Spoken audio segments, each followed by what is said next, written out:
اعوذ باللہ من الشیطان الرجیم بسم اللہ الرحمن الرحیم السلام علیکم ورحمۃ اللہ وبرکاتہ۔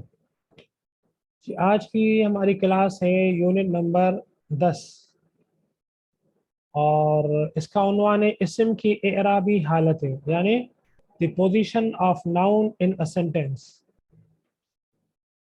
جملے میں اسم جب استعمال ہوتا ہے تو اس کی اعرابی حالتیں تبدیل ہوتی رہتی ہیں، یعنی کبھی اس کو پیش آئے گا، کبھی اس کو زبر آئے گی، کبھی اس کو زیر آئے گی۔ تو یہ عربی میں خاص ایسے ہوتا ہے، باقی زبانوں میں ضروری نہیں ہے کہ ایسا ہوتا ہو۔ عربی زبان میں اسم کی یہ اعرابی حالتیں بدلتی رہتی ہیں، ٹھیک ہے۔ تو اب ہم اس کو سمجھتے ہیں کہ اعراب کتنی قسموں کا ہوتا ہے۔ تو اعراب کی 2 قسمیں ہوتی ہیں، حرکتی اعراب اور حرفی اعراب۔ حرکتی اعراب کسے کہتے ہیں؟ اس نام کے اوپر ہی غور کریں گے تو اس میں آپ کو ڈیفینیشن نظر آئے گی۔ حرکتی اعراب یعنی وہ اعراب جو حرکتوں سے ظاہر ہوتا ہو، یعنی ضمہ، فتحہ، کسرہ سے دیا جانے والا اعراب، اس کو ہم حرکتی اعراب کہتے ہیں، کیونکہ یہ حرکتوں کے ذریعے سے ظاہر ہوتا ہے، ضمہ کے ذریعے سے، فتحہ کے ذریعے سے اور کسرہ کے ذریعے سے۔ اور دوسری قسم اعراب کی حرفی اعراب، یعنی وہ اعراب جو حروف کے ذریعے سے ظاہر ہوتا ہے، حرکتوں کے ذریعے سے ظاہر نہیں ہوتا، ٹھیک ہے۔ جیسے تثنیہ کی حالت میں الف نون یا نون آئے گی، ٹھیک ہے۔ تو آپ دیکھیں کہ یہاں پہ اعراب جو ہے وہ حرکت ہی نہیں ہے بلکہ حرفی ہے، الف نون اور یا نون یہ حروف ہیں۔ جمع مذکر سالم کی صورت میں واو نون یا نون سے ظاہر ہوں گے یہ اعراب۔ تو یہ اعراب جو اسم کے آخر میں الف نون یا نون سے ظاہر ہوتے ہیں، حرفوں سے ظاہر ہوتے ہیں، ان کو حرفی اعراب کہتے ہیں۔ تو بڑے سمپل ہیں ان کے نام۔ اب ان اعراب کے استعمال کرنے کے اصول ذرا نوٹ کر لیں۔ پہلا اصول یا پہلا قاعدہ یہ ہے کہ اعرابی حالتوں کے لحاظ سے اسم فاعل ہونے کی حالت میں مرفوع ہوگا، ٹھیک ہے۔ اسم جب بھی جملے میں فاعل کے معنی میں استعمال ہوگا تو وہ مرفوع ہوگا۔ مرفوع کا مطلب فاعلی حالت میں ہوگا، یا تو اس کی فاعلی حالت پیش سے ظاہر ہوگی، حرکت سے ظاہر ہوگی، یا حرف سے ظاہر ہوگی، یعنی الف نون یا واو نون، یہ فاعلی حالت ہے۔ مفعول اگر ہوگا یا اسم جملے میں، تو مفعول ہونے کی حالت میں یہ اسم منصوب ہوگا، یعنی یا تو یہ منصوب ہونا زبر سے ظاہر ہوگا، یا نصبی حالت حرفی اعراب سے ظاہر ہوگا، یا نون سے ظاہر ہوگا۔ اور اگر مضاف الیہ ہوگا یا اسم، یا اس اسم پر حرف جر آئے گا، تو ان دونوں صورتوں میں اسم جو ہے مجرور ہوگا۔ مجرور کا مطلب یا تو اس کو زیر ہوگی یا حرفی اعراب ہوگا۔ یا اسم اور اسم کے مختلف اعرابی حالتوں کا چارٹ دیا جا رہا ہے تاکہ یہ سارے اصول اچھے طریقے سے ذہن نشین ہو جائیں۔ یہ دیکھیں، سب سے پہلے ہم پڑھ رہے ہیں واحد۔ اگر اسم واحد ہے جملے میں تو مرفوع کیسے ہوگا؟ معلمن، فاعلی حالت معلمن، یعنی حرکت سے ظاہر ہوگی، پیش۔ اگر یہ واحد کا اسم منصوب ہو جملے میں، مفعول ہو تو معلمن 2 زبروں سے، اور مجرور ہو تو معلمن، تو معلمن مرفوع، معلمن منصوب، معلمن مجرور۔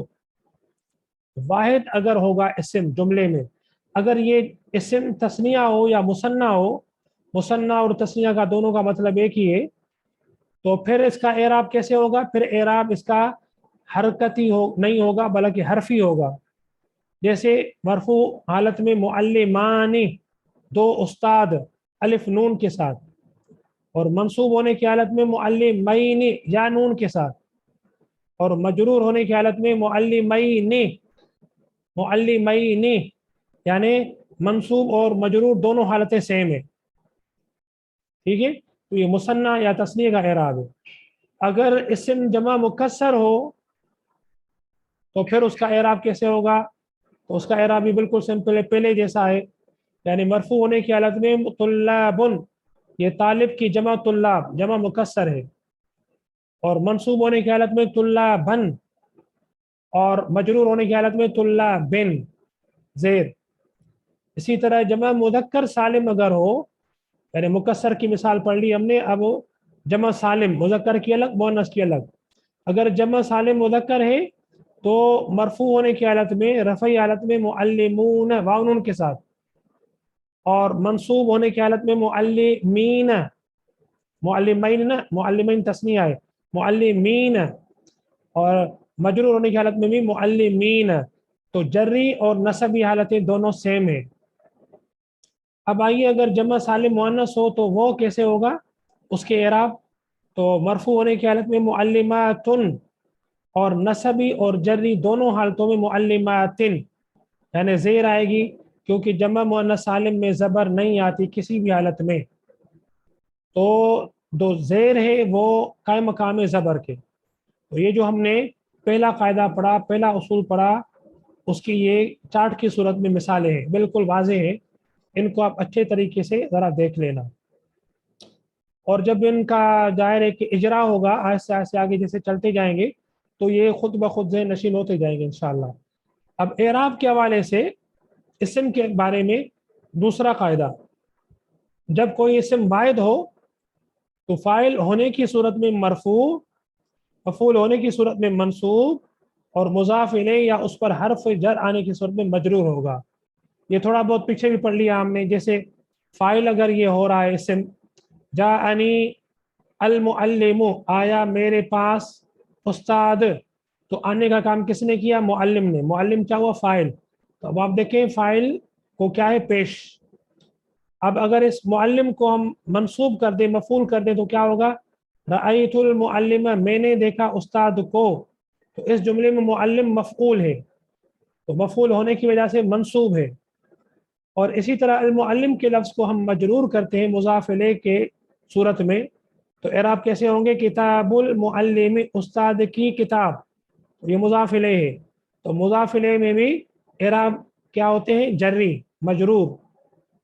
اور اسی طرح اگر اس کے اوپر المعلم کے اوپر حرف جر آئے تو پھر بھی اعراب یعنی جری ہوں گے، مجروری حالت کے ہوں گے، جیسے سلمت علی المعلم، سلام کیا میں نے استاد پر یا استاد کو، تو آپ دیکھیں المعلم کے اوپر حرف جر آیا ہے، اس کی وجہ سے المعلم کو زیر ہے۔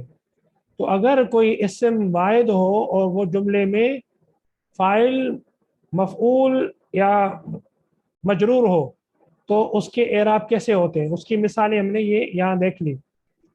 اب آئیے تیسرا قاعدہ، یہ ہے تثنیہ کے بارے میں۔ کیا ہے؟